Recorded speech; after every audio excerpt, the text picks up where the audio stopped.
Welcome back to our channel. ఈ రోజు మనకి కుక్కేలో డే 2. ఈ వీడియోలో మనకి డే 2 పూజా డీటెయిల్స్ అండ్ స్వామివారిని ఎప్పుడు దర్శించుకోవాలి అని complete details I'm going to tell you in this video. Mostly second day puja మనకి ఎర్లీ మార్నింగ్ ఉంటుంది. ఇప్పుడు టైం వచ్చి ఆల్మోస్ట్ 4. మనకి పూజ 4 to 5 1 అవర్ ఉంటుంది. సో ఇప్పుడు మేము రూమ్ నుంచి మఠంకి వెళ్తున్నాం. Already we are running late. మాకైతే కాల్ చేస్తున్నారు త్వరగా రమ్మని, ఎందుకంటే 4 కల్లా అక్కడ ఉండాలి, బట్ లేట్ అయింది. అండ్ ఈరోజు మనం చేసుకునే ఈ పూజతో సర్ప సంస్కార పూజ అయితే కంప్లీట్ అయిపోతుంది. ఆ తర్వాత సుబ్రహ్మణ్య స్వామి దర్శనం చేసుకొని మనం అక్కడి నుంచి ఏ టెంపుల్కైనా వెళ్ళొచ్చు. అండ్ ఇప్పుడు ఏమాత్రం లేట్ చేయకుండా మఠంకి అయితే వెళ్ళిపోవాలి. మనకి ఇక్కడ ఎర్లీ మార్నింగ్స్ కూడా ఆటోస్ అవైలబుల్ ఉంటాయి, ఏం ప్రాబ్లం లేదు. మనకి డే 2 పూజ వచ్చి మఠంలో జరుగుతుంది, టెంపుల్లో కాదు. మేము వెళ్ళేసరికి ఆల్మోస్ట్ అంతా రెడీగా ఉంది, మేమే లేట్ అయిపోయాము. అరౌండ్ 5:30 కల్లా మాకు అక్కడ సర్ప సంస్కార పూజ అయితే కంప్లీట్ అయిపోయింది. కానీ గర్భగుడి మనకి 6 o'clock ఓపెన్ అవుతుంది. సో హాఫ్ అన్ అవర్ పాటు మేము అక్కడే వెయిట్ చేసాము. ఈలోగా మనకి గోపూజ జరుగుతుంది అనమాట ఎవ్రీడే మార్నింగ్. మీ పూజ కంప్లీట్ అయ్యాక మీరు ఇలా గోసేవకి రావాల్సి ఉంటుంది. ఇది కూడా మనకి మఠంలోనే జరుగుతుంది, ఎక్కడికి వెళ్ళాల్సిన అవసరం లేదు. దీని టైమింగ్స్ వచ్చి everyday early morning 5 to 6. And మేము ఇప్పుడు గోపూజ కంప్లీట్ చేసుకున్నాక మాకు ఇప్పుడు వెళ్ళి గర్భగుడికి వెళ్ళి స్వామివారిని దర్శించుకోమన్నారు. మేము అక్కడికే వెళ్తున్నాం. ఎర్లీ మార్నింగ్ ఇక్కడ అంతా చాలా పీస్ఫుల్గా ఉంది. ఇది పల్లక.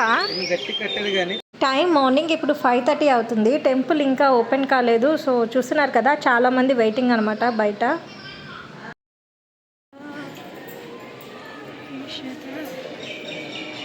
ఎగ్జాక్ట్గా 6:30కి అయితే డోర్స్ ఓపెన్ అయ్యింది. దర్శనం చాలా బాగా జరిగింది. ఆ తర్వాత మనం లోపల వీడియో తీయడానికి అలో లేదు, సో అందుకని నేను అక్కడ వీడియో తీయలేదు.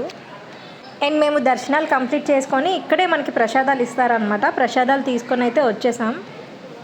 మనం ఇక్కడ సుబ్రహ్మణ్య స్వామి పూజ కంప్లీట్ చేసుకొని పక్కనే ఆది సుబ్రహ్మణ్య టెంపుల్ అయితే ఉంటుంది. ఇప్పుడు అక్కడికి వెళ్తున్నాం.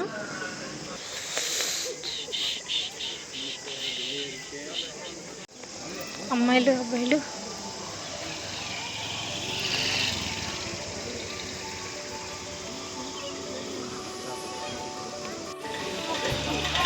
ఏదే అనుకున్నావు చూసి, అవి చేప పిల్లలు. ఎర్లీ మార్నింగ్ చుట్టూ కొండలు, చాలా ప్రశాంతమైన వాతావరణం, ఎంత బాగుంది చూడ్డానికి. మీరు మోస్ట్లీ సమ్మర్లో కాకుండా వింటర్లో ప్లాన్ చేసుకోండి ఇక్కడికి రావడానికి. మనకి లెఫ్ట్ సైడ్లో టెంపుల్ ఉంటుంది, రైట్ సైడ్ మొత్తం గార్డెన్ ఏరియా ఉంటుంది. మేము టెంపుల్లో దర్శనం చేసుకొని ఇప్పుడు గార్డెన్లోకి తిరగడానికి వెళ్తున్నాం. ఇక్కడ మనకి దర్శనం దగ్గర కూడా అర్చన టికెట్స్ అయితే ఉంటాయి. మీకు ఇష్టం ఉన్న వాళ్ళు టికెట్ తీసుకోవచ్చు, లేకుంటే ఫ్రీ దర్శనం చేసుకొని రావచ్చు, అది మన ఇష్టం.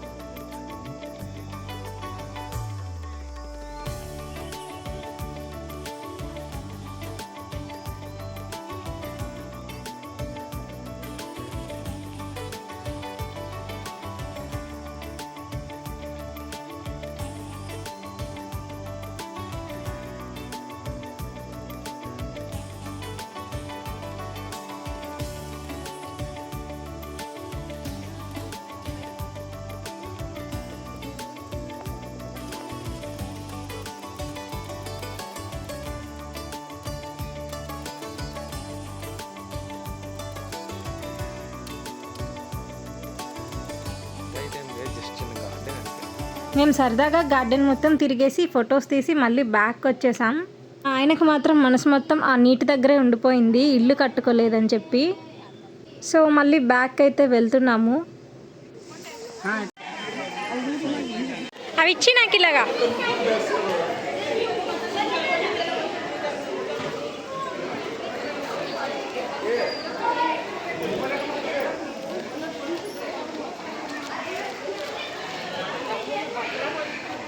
నేనైతే నీటిలోకి దిగలేదు, ఎందుకంటే లోపల చాలా చేపలు ఉన్నాయి. నాకు అవంటే కొంచెం భయం అన్నమాట. సో బయటనే ఉండిపోయా.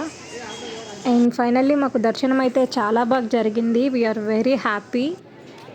దట్టు అంతా మార్నింగ్ జరగడం ఎందుకో తెలియని ఫ్రెష్నెస్ చాలా బాగా అనిపించింది. ఇప్పుడు బ్రేక్ఫాస్ట్ చేయడానికి వెళ్తున్నాము. మోస్ట్లీ ఏంటంటే ఇక్కడ పూజ చేసుకున్నాక 12 డేస్ వరకు non veg and onion ginger garlic కూడా తినొద్దంటారు. అందుకే మేము mostly idli or plain dosa prefer చేసాము. అండ్ దట్ టు మనం ముందే అడగాలి వాళ్ళకి ఆనియన్ గార్లిక్ వేయొద్దు అంటే వాళ్ళు వేయకుండానే మనకి ఇస్తారు. మోస్ట్లీ మీరు ఇక్కడ ఏ టెంపుల్లో అన్నదానంకి వెళ్ళినా మీకు అక్కడ ఆనియన్ జింజర్ గార్లిక్ అనేది ఉండదంట. ఎండ అయితే చాలా గట్టిగా కొడుతుంది. అందుకే నేను ఇక్కడ ఒక హ్యాట్ గ్లాసెస్ అయితే తీసుకున్నాను. ఎందుకంటే ఇప్పుడు నెక్స్ట్ మేము చాలా ప్లేసెస్ అయితే చూడాలి. ఇంత ఎండలో ఈ హ్యాట్ లేకపోతే తట్టుకోవడం చాలా కష్టం.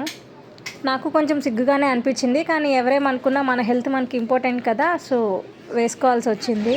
మాకు మార్నింగ్ 4కి స్టార్ట్ అయితే అన్నీ కంప్లీట్ అయ్యేసరికి ఆల్మోస్ట్ 7 అయిపోయింది మా బ్రేక్ఫాస్ట్తో సహా. మేము ఆల్రెడీ ఇక్కడ నుంచి మళ్ళీ గోకర్ణ ట్రైన్ టికెట్స్ అయితే తీసుకున్నాము. అది 6:30, సో అవి మిస్ అయ్యాయి. ఇక్కడ నుంచి బస్కే వెళ్తున్నాము పబ్లిక్ ట్రాన్స్పోర్ట్ యూజ్ చేసుకొని. అండ్ వన్ మోర్ థింగ్, మీరు కుక్కే వచ్చినట్టయితే మోస్ట్లీ పబ్లిక్ ట్రాన్స్పోర్ట్ మాత్రమే యూజ్ చేయండి, ప్రైవేట్ అస్సలు యూజ్ చేయొద్దు. ఎందుకంటే ప్రైవేట్ బస్సులకి చాలా స్టాప్స్ ఉంటాయి అన్నమాట. మనం అనుకున్న టైంకి అస్సలు వెళ్ళలేము. ఈవెన్ మీరు పబ్లిక్ యూజ్ చేసుకుంటే మహా అయితే ఒక 1 hour అటు ఇటు అవుతుంది అంతే. బట్ అదే ప్రైవేట్ యూజ్ చేసుకున్నారంటే అస్సలు మీరు టైంకి రీచ్ అవ్వలేరు, నా ఎక్స్పీరియన్స్తో చెప్తున్నా నేను. అండ్ బస్ అవైలబిలిటీ కోసం వస్తే ప్రతి ½ an hour కూడా మనకి బస్సులు ఉంటాయి, సో ఆ ప్రాబ్లం అయితే ఏమి ఉండదు. మేమైతే కంప్లీట్ మా ఎంటైర్ జర్నీలో మేము ఓన్లీ పబ్లిక్ ట్రాన్స్పోర్ట్ మాత్రమే యూజ్ చేసాము. అండ్ మనకి ప్రైస్ కూడా బడ్జెట్ ఫ్రెండ్లీ ఉంటుంది. అండ్ దట్ టు ఎఫర్డబుల్ ప్రైస్లో. లిటరల్లీ నాకైతే ఈ రూమ్ చాలా చాలా చాలా బాగా నచ్చింది. కానీ ప్రతి స్టోరీకి ఒక ఎండ్ ఉండాల్సిందేగా, so we're checking out today. We packed all our things. 1-2 సార్లు చెక్ చేసుకున్నాము. మళ్ళీ ఏం మర్చిపోయినా వెనక్కి రావడం అనేది సాహసమే అని చెప్పాలి. మాకైతే ట్రైన్ ఆల్రెడీ మిస్ అయిపోయింది, so we are travelling through bus అన్నమాట. మా రూమ్కి ఆపోజిట్లోనే బస్ స్టాప్ ఉంటుంది, సో మేము పెద్దగా ట్రావెల్ చేయాల్సిన అవసరం కూడా లేదు. అండ్ నెక్స్ట్ మేము ఎక్కడికి వెళ్ళబోతున్నాం, నెక్స్ట్ నేను ఏ ప్లేసెస్ చూపిస్తాను అనేది నేను కమింగ్ వీడియోస్లో పోస్ట్ చేస్తా. Please stay tune. అండ్ అలానే మీకు ఈ వీడియోస్ నచ్చినట్టయితే please do like, share and don't forget to subscribe our channel.